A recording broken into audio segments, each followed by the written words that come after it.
Hi.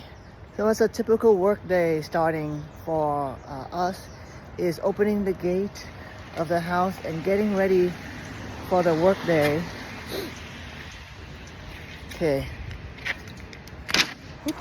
Okay, so here's our locations where we stage our car and wash a lot of our car. So today we have the Lexus right here on the CRV. And this is a cruise that I'm going to prepare to list later on. And in the back, we have our Kia Sportage that we're going to prepare for today. In the back here, we have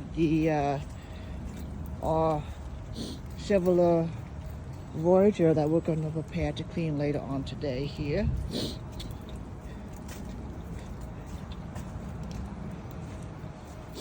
Okay.